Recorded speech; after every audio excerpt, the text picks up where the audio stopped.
Just chatting with Pablo Rodriguez and Fred Beauchemin. We're both in studio today. So look, today's the first official day of the provincial Liberal leadership campaign. When I said that to you, first day. Yeah. Pablo said, we've been doing this for how long now? A couple of months at least? Yeah, 4 months, my friend. It's been a long ride, and there's another 5 months. Not even close. Yeah, we don't find out who it is until May. Exactly. Well, so May, you have June. A long way to go. June 14th. Okay. Yeah. Welcome. Thanks for coming back. Thanks for having us. This is interesting, Fred, that you're here because you and I spoke when you had declared that you wanted to run for leadership of the party. That's correct. Then all of a sudden, it's a couple of months later, you're like, yeah, no, I don't think so. I think I'm going to support Pablo. So what happened? Well, I mean, you have to look at the room, and obviously, the most important aspect here that I'm looking forward to is to make sure that Quebec wins. And what's required for Quebec to win is to actually have a strong Liberal Party of Quebec at the helm, like becoming a credible alternative to what's out there right now at the moment. And the person that actually is able to bring people together, bring people that are not voting, that were not voting Liberal in the last elections, to vote Liberal again, Pablo's the guy. So from my perspective... I thought you were the guy. Well, in terms of being able to bring people the way Pablo is able to bring people, he's the one that has the most potential. Why Pablo? You have other people running. I'm saying why him? For that reason, A. The other reason as well is I think, you know what? You could actually have a great idea, okay? But then you have to think about execution of the idea. And a good execution comes with experience. He has 20 years of experience in government, which means day one, the machine is going to start rolling. So from my perspective, execution, experience, knowledge, the ability to bring people together, these are all the good reasons. I'm going to move on from you, but I will point out when we first spoke, I think the quote was, the federal government, because Pablo is a former federal minister, we're spending like drunken sailors. You remember you said that about... and I'm not retracting from... Did you say that? I sure did. Not about you specifically, but you're tarred with the same brush as the federal government, right? For sure. But the point being exactly that is that it was the actual government itself. And you know the way it works in a government body, like the obligation to remain with what the caucus has decided is law. And so whatever is decided at caucus, the party goes with that, and that's it. That's all. Pablo would have had some different opinion, obviously, but he's going to keep that to himself. But as soon as he became independent, he had two chances of voicing his opinion as it relates to finance, as it relates to the $250 check that Justin wanted to give to everybody, and the GST break that he wanted to. Well, he actually did, and so on both occasions, Pablo rejected the opportunity. So it was a bad idea. The GST and the $250. Well, you knew the deficit was going to be enormous, as we found out it is. It's $62 billion. Yeah. You were not. Is that one of the reasons you decided to leave? No, but as Fred said it, we send from Quebec strong Quebecers to Ottawa to stand up for Quebec and for our people. This and that, and that's what I did. And sometimes you win, sometimes you lose, sometimes you agree, sometimes you disagree. But at the end of the day, especially when you're in cabinet, you have to, you stick with the decision. Now I'm my own man with my own view, my own opinion, my own team, and we're going to present very solid ideas, and people will decide on that. But before, I just want to first thank you, Fred, for the kind words. It means a lot to me, really, and to have the support of someone like Fred, who plays a key role in Quebec, in caucus, as a finance guy. Did you hear him talk about the economy, about public finances? He's amazing. So having him on the team is a privilege and an honor. I would point out as well, so when you were going to run, Carlos Leitao, former finance minister, was in your corner, so I'm guessing he is now backing Pablo Rodriguez as well. Is it fair to say that?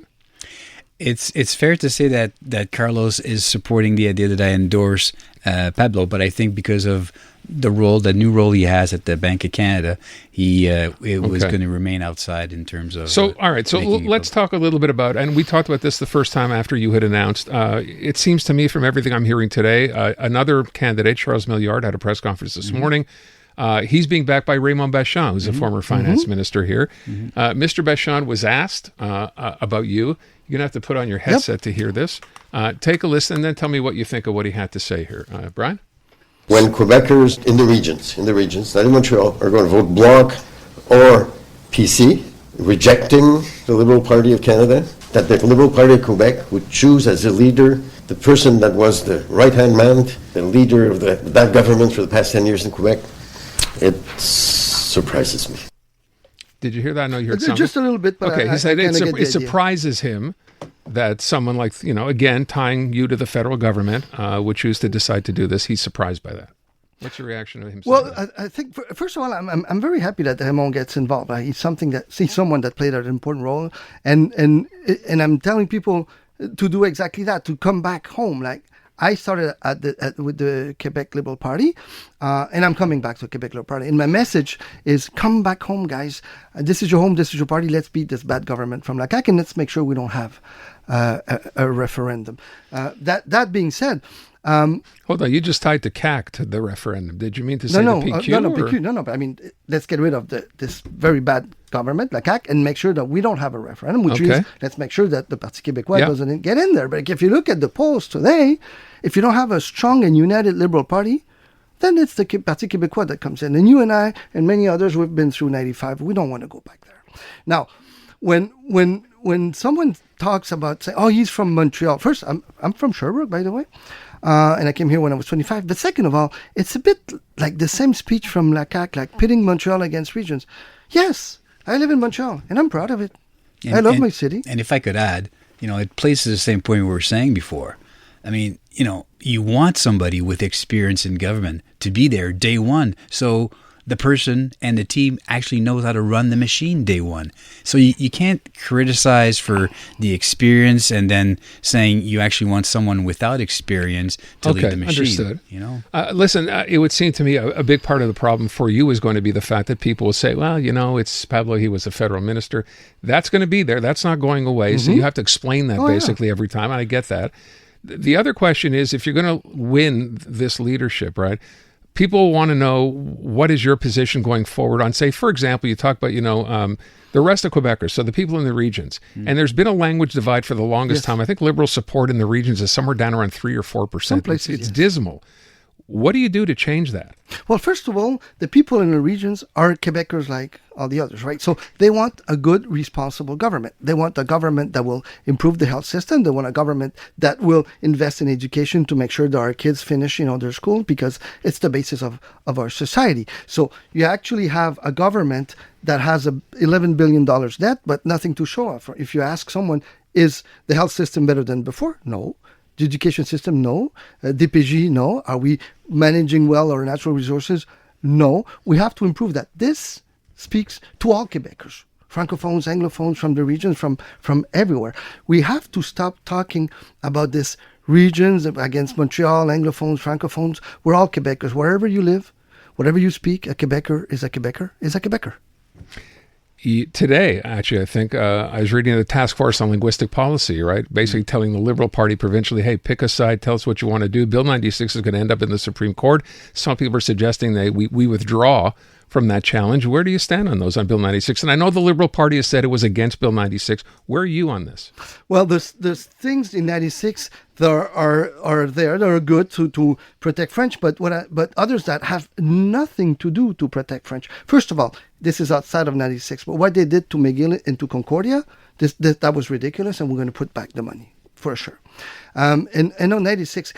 Giving the capacity for an agent, or I don't know how you call him, to get into a business, small or big, and just to grab the documents and leave to see in which language you work, that's also ridiculous. It doesn't make any sense. The quotas they're putting on Francophones to go to Anglophone schools, that's also ridiculous and should be abolished. Asking someone to learn French in 6 months, those are measures that are doing nothing to help or support French. Those will be changed. It seems to me that every time we hear from a CAQ minister, whoever it happens to be, this idea of French is in decline. It's in threat of whatever. Do you believe French is in decline in French the city?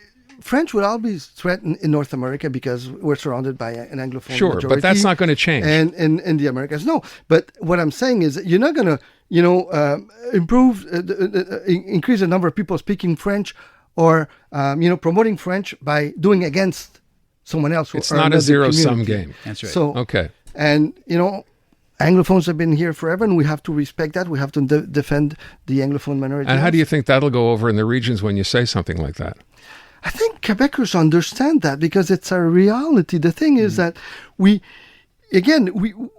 not, if you try to impose French or say, oh, these people are bad because they're Anglophones, this and that, you're hurting your society. You're hurting your people.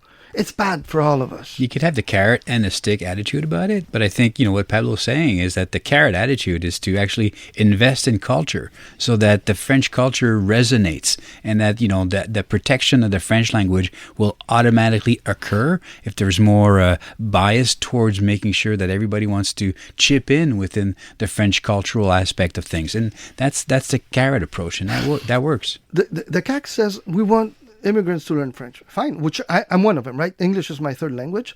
French is my second. Spanish is my first until 8 years old. But they don't put their resources there. What I'm saying is put the resources there where it's needed. And also, as Fred said, use culture, for example. If kids have more access to more films in French, more TV series, more music, then they'll be inclined to listen to more French content. How do you do that though? And maybe to invest. I did it as the Minister of Culture federally. So you support organizations that support creators. Okay.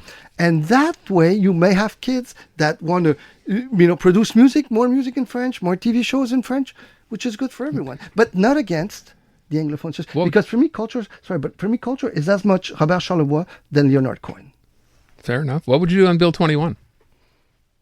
Well, Bill 21, we'll see what happens. It's going to be at the court. Yeah. But you saw that Bill 21 has its own limits because it did nothing to protect the right. students from Bedford, right? And so the first task for a government is to protect your kids, especially the students when we have a say as a government. So when you have people from the outside that want to take the control, intimidate teachers and the kids, that's a big no way. And you have to deal with that and solve that. And Bill 21 didn't do anything on that.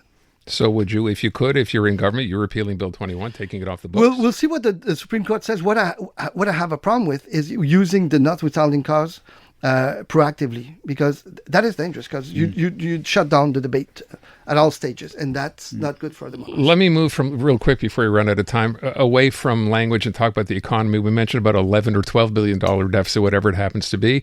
A lot of people point to this CAC government. You said at the beginning, the CAC on the economy. No. What do you do differently with them? What's their mistake up until now? What have they done wrong? I think they didn't understand the economy. I think they didn't understand how to manage it. Even if they said we're a government of accountants, a gouvernement comptable, they say that. You have to invest in our own businesses, in our own small and medium, which are 95% of all businesses in intellectual property also, so you can own it. And also look at different markets, because now we're seeing the danger of being so dependent to the United States. It's a little early to say what should the position be. You've heard the premier come out. He had a chance to meet Donald Trump, and he kind of threatened with aluminum, because that's a big part of what we do here in Quebec. What would you, if you were in that position now, what would you be doing as an answer to Donald Trump? I was, in a way, in that position where we negotiated the first free trade agreement with Donald Trump. I was part of the team because I was Minister of Culture, and he wanted to take away the protection for our culture, which is a big no for us as Canadians, especially for us here in Quebec. It's important to remember that a lot of the states, their biggest client, their number one client, is Canada. Right. In some cases, Quebec. So what we did at the time, first we had a united position, which is absolutely needed. But also, we went to see the governors, let's say Tennessee, and says, okay, bourbon, if you guys impose on us tariffs, well, your bourbon is going to be imposed. So you take specific examples where that would hurt them, and that allows us to use them, for them to go to Washington and tell them, hey, watch it, because you can hurt my state. I mean, I've heard the Prime Minister too many times talk about ketchup and bourbon and playing cards. I mean, it doesn't really resonate, other than I understand what you're saying. Individually, you try to hurt them. I know. It worked. I'm wondering, though, at the end of all this, if this is actually going to happen with this, if he follows through, and chances are, I don't know. I don't know what's in his head. If he does, he's going to hurt his own people, because if he does, and softwood lumber is way more expensive, if the energy cost is way more expensive in the States, then prices of houses and everything are going to go high. So he's hurting his own people. Net of natural resources, net of lumber, net of oil and gas, net of minerals, we're net importers of U.S. products. So if you take those out of the equation, at the end of the day, the U.S. consumer is going to pay the price. So it doesn't make any logical sense. I mean, the objective is to win. Use the word that Donald Trump doesn't understand. I know, I think this is logic, I but understand. yeah. Okay. You know, at the end of the day, he has objectives specifically for perhaps, you know, some sector of our economy, and we'll just see what that is. But, you know, in 2017, he wanted to renegotiate NAFTA. He did. It didn't work. But now he out. wants to renegotiate it 6 years later. My last question, I'm very, very late here. Do you believe it's the right thing to do for individual provincial premiers to get involved in this? Like Daniel Smith? They should go. They should go as a team. It's kind of weird to see them running to see Donald Trump, because you give a message of division. I think you need more leadership from Ottawa, and you need provinces to work together. I mean, I know Legault is not used to this because, I mean, he's not a big fan of Canada, but at the end of the day, this is our country, and we have to work as a team, united team. Pablo Rodriguez, Fred Beauchemin, thank you both for coming in. I wish you the best of luck. Thank you. I hope Thank you we'll very get much. to I'm talk privileged again. to have this guy with me. Thanks for having us. Thank you.